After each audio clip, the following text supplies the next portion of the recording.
Hello, friends. So today we are going to talk about one of my favorite topics, which is how to have better sales calls. Now, you might be thinking, oh, sales calls. I don't even want to do sales calls. And we're going to work on that and kind of reframing that so that your sales calls feel super helpful to the person that you're meeting with and you feel really good about those. If you'd like a copy of my notes, drop notes below and I'll make sure I have my notes pulled up over here on the other side of my screen so I don't miss anything and I'll get those over to you. And what we're going to dive into specifically are 5 phrases that I use in my sales calls so that they feel really good and not like I'm trying to close the person that I'm talking to. And so I think that a lot of times we have this idea that if we hop on a sales call with someone, it's going to feel to them like we are trying to convince them do something they don't want to do. And if you've ever felt that way, and if you're like icky, just type icky in the comments. I want to know, is there anyone out there that feels like, oh, sales calls are icky? And that's really because we have thoughts in our brain that are not serving us and they're not true. Maybe we just haven't learned the right way to do a sales call. So if you've been on a sales call with me, I hope that you've felt like it was actually helpful for you, even if you didn't buy. And there are many people that I've met with over the years who I've had a sales call with and they didn't buy. And I've even received messages from them, both people that bought and didn't buy, that said, hey, that call was really, really helpful. And I'm going to walk you through how to make your calls feel helpful just like that.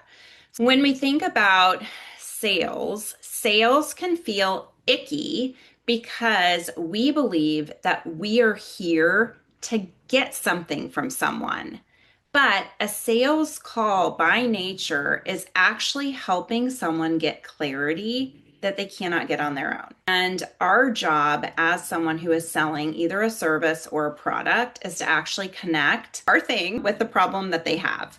And so when we bring those things together, whether they say, yes, I want to move forward, or they say, no, I don't want to move forward, we've helped them get clarity. And that is a service. And that feels really good for them and for us, right? Because we don't want to force someone to purchase our stuff if it's not a good fit. So there are a few different beliefs that we really need to hold on to in order to make our calls feel valuable. And this is a shift to maybe what you felt before. And I hope it sheds some light into maybe some beliefs that you've had that aren't serving you and they're making you feel awkward. And then the person that shows up on your call is also feeling awkward. So the belief number one is that the person that we're meeting with already wants to have the problem that they have solved. So no one is going to hop on a call with you unless they are hoping for a solution. So what's really cool is you can feel really good about, hey, they showed up to a call, they're looking for a solution. So again, whether or not they move forward or not, they are there because they want to have their problem solved. And so before I hop on any call, what I do is I think about how can I serve the person in front of me? And I don't really worry about whether or not they're going to buy. I truly am there to help them get clarity. And so belief number one, they already want this problem solved. We need to hold that belief really close in our heart so that we can serve someone well when we're talking to them. Belief number two is that the call is the service. And I am going to say that again. The sales call is the service. And if you want to grab that belief and hold on to that tight, go ahead and type in the chat service, because here is the truth. The call where they come on because they know they need their problem solved, the call is a service because we are helping them get closer to a decision, right? And so when we live in indecision about whether or not we're going to solve this problem, it's heavy. And when they come onto the call with us, we lead them through a process where we're bringing them closer to a decision that's right for them. And so that is a service. And when we hold on to that thought, we show up with a different energy than hey, I need to sell them something, or I've got to meet my sales goal, or I need two more clients, right? Or I've got to close out my month strong. They pick up on that energy and that feels really bad. So the second belief is the call is the service. And I 100% believe that with all of my heart. The third belief is that helping people talk through their own thoughts is really what makes selling natural. Now, what I'm going to say about this is there is a process, like there is a flow to a sales call. There is a structure to a sales call that's really important. But part of that structure comes not from us. It's really not about all of the things that we say, right? If we're just dumping a bunch of information on someone about our service or our coaching or our products, then, they're losing interest throughout the call. So, what we actually want to do is help people talk through their own thoughts because when they hear themselves articulate their pain, their goals, their hopes, they are naturally moving towards the solution. And so, those are a few beliefs that we need to start off with before we ever get on the phone with someone. And so, if you like those beliefs, and you want to adopt those beliefs, just type beliefs below so that I know that that resonated with you. And now we're going to dive into some phrases that I use on almost every single call. And I may not always use all of these phrases, but I think if you've met with me, you're probably like, yeah, you used all these phrases, Karen. And I love these, and I hope that you love them too. And I hope that they make your calls feel natural and help you make more sales too, because closing percentage in our company is really high. But again, I don't think anyone feels like we closed them. So the first thing I always ask when someone hops on a call with me, first I give them an agenda of kind of what we're going to go through because I want them to feel really, really natural and comfortable so they know what to expect. And then I just say, what made you show up to this call today? And I ask that right out of the gate, right at the very beginning of the call. And the reason why this is so helpful is they actually may not have thought about why they're coming to the call. You may have asked them, hey, do you want to hop on a call? And they said yes, but they haven't really thought through what made them show up. So this helps them pause and really think about why they showed up to the call. And it really gives you better insight into why they showed up to the call. And so it's helpful knowledge for both of you.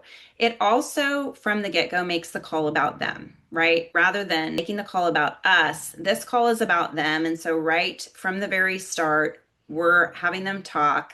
We're asking them a question. We're learning why it was important for them. Showing up to a call is a big commitment. And so the fact that they showed up is really saying that they're invested because they're investing in you with their time. And time is so important. So question number one or phrase number one, what made you show up to this call today? If you like that one, just say phrase number one. Okay, phrase number two is tell me a little bit about your blank goals.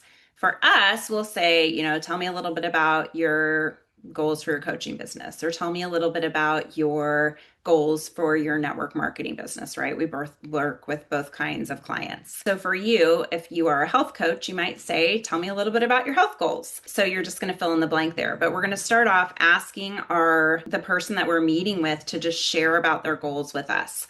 Really, we cannot advise unless we know what their goals are. We want to be really, really clear about, can we help the person that we're meeting with?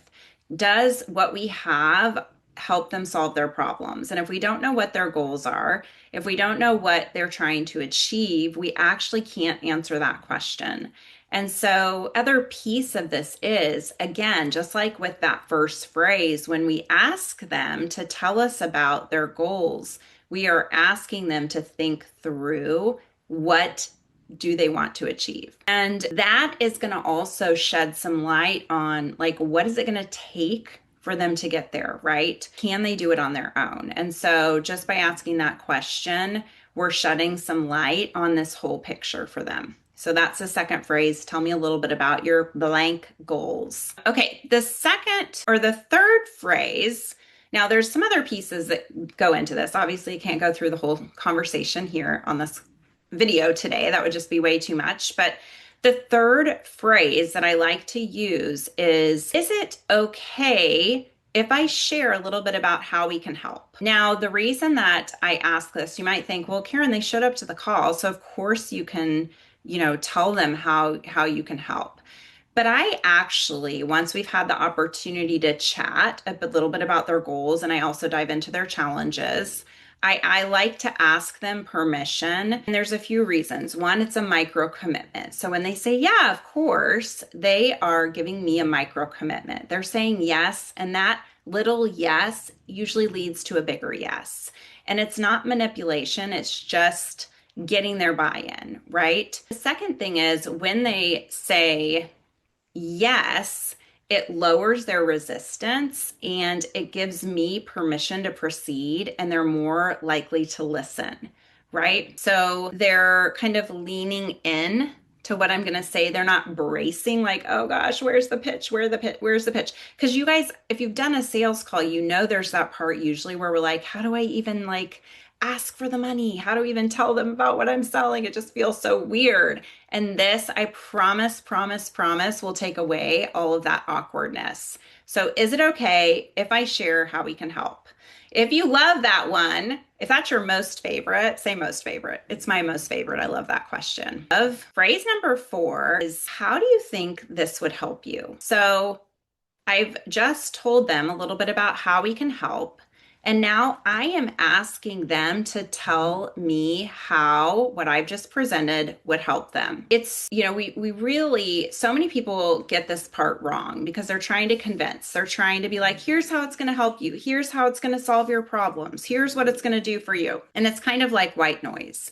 So when we ask the person that we're talking to tell us, like, how do you think that this is going to help you? They are now bought into the solution. They've now put together, here are my problems, here are my goals, here's your solution. They are building a path between their problems and goals to your actual solution, to our solution, right? And that is so, so powerful.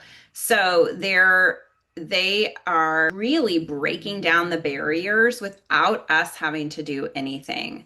So I love that phrase so much. And then the very last phrase that I use after they've kind of told me that is what feels like the right next step. And I don't want to tell them what the right next step is. They're the only one who knows that. And so you can see that throughout this whole call, we're really leading them. We are the leader. We are leading them on this journey. It's a journey that feels really good. And if it's not a fit, that's okay. We've helped them think that through. And if it is a fit, then that's amazing too. And we start off the relationship with them being really bought into our solution, which is so, so, so powerful. So I hope that this was helpful for you today. So you'll see more people sign up for your stuff using these questions. I promise you. I think my closing percentage is like 80%. So if I meet with 10 people, 8 usually move forward. And that's amazing. And so I hope this was helpful. If this was helpful for you, just let me know in the comments. I would love to hear what you found to be the biggest aha moment. And then I also want to make sure you know that in this month, in December, for the first time ever, we are hosting a free challenge. It's brand new on how to run a paid workshop. So if you want to have the opportunity to, get on more calls with people, the paid workshops are a great way to do that. You can get paid for what you know and also sell into your bigger offer. So if you'd like the details on that, just say workshop below, or challenge, just say challenge below, and we will get those details to you. So I hope this was helpful for you today, and have a good one.